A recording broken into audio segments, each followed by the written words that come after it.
धान की फसल में पोटाश डालने का सही समय क्या होता है और पोटाश हमें अपनी फसलों में क्यों डालना चाहिए। तो चलिए जानते हैं ना जल्दी से इसके बारे में।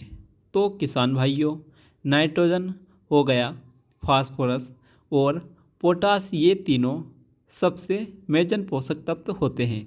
किसी भी पौधे की ग्रोथ और डेवलपमेंट करने के लिए 100 एनपीके मतलब नाइट्रोजन हो गया, फास्फोरस हो गया और पोटाश, ये हर एक फसल में बहुत ज़रूरी होता है। चाहे आप गेहूं की फसल लगाओ, मटर की फसल लगाओ या सरसों या आलू की फसल की बुआई करते हो, मतलब कि जितनी भी फसलों की बुआई करते हो, इन सब फसलों में यह तीन माइक्रो न्यूट्रिएंट देना बहुत ज़रूरी होता है। मतलब कि किसी भी फसल की अच्छी ग्रोथ एवं डेवलपमेंट के लिए हमें नाइट्रोजन, फास्फोरस, पोटाश यह देना बहुत ज़रूरी होता है।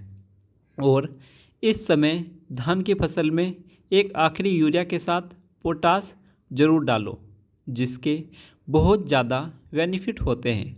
जैसे कि फसलों में कीटों का अटैक बहुत कम हो जाता है, फसल में बीमारी लगने के चांस बहुत कम होते हैं। और इसके अलावा अगर हमारी धान की फसल यह लगभग 45 से 50 या 55 दिन के आसपास की हो गई है और जिन किसान भाइयों ने पोटाश को यूरिया खाद के साथ नहीं डाला, तो किसान भाई फिर आप लिक्विड फार्मूलेशन वाली जो पोटाश आती है तो उसकी स्प्रे ज़रूर करवा देना चाहिए, क्योंकि पोटाश ये एक बहुत ही ज़बरदस्त माइक्रो न्यूट्रिएंट है।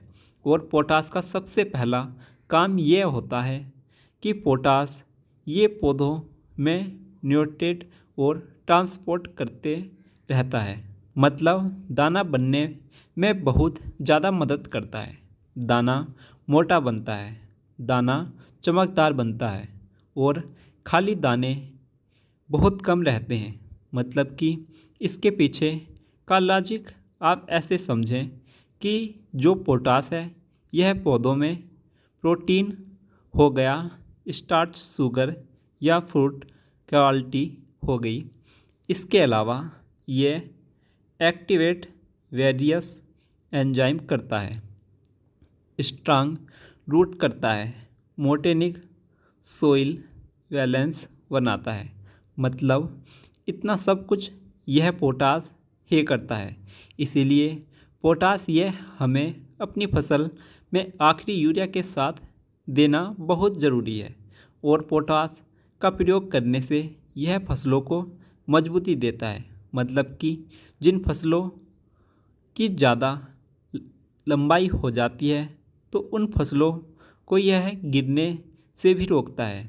इसीलिए पोटाश हमारी फसलों के लिए बहुत ज़रूरी है। आप लिक्विड पोटाश की स्प्रे अपनी फसलों में ज़रूर करो। और हमारा प्रैक्टिकल एक्सपीरियंस यह है कि किसान भाई, फंगिसाइड से ज़्यादा अच्छा काम पोटाश करता है। यह बेस्ट माइक्रो न्यूट्रिएंट है। सो पोटाश माइक्रो न्यूट्रिएंट को अपने आखिरी यूरिया के साथ ज़रूर देना है। अगर आपको आखिरी यूरिया के साथ पोटाश को नहीं दिया तो आप लिक्विड पोटाश की स्प्रे भी कर सकते हैं। ये बेस्ट ऑपरेशन रहते हैं। तो किसान भाइयों, आज की जानकारी को किसान हित में ज़्यादा से ज़्यादा शेयर करें ताकि सभी किसान भाइयों को यह जानकारी समय से मिल सके। नमस्कार किसान भाइयों।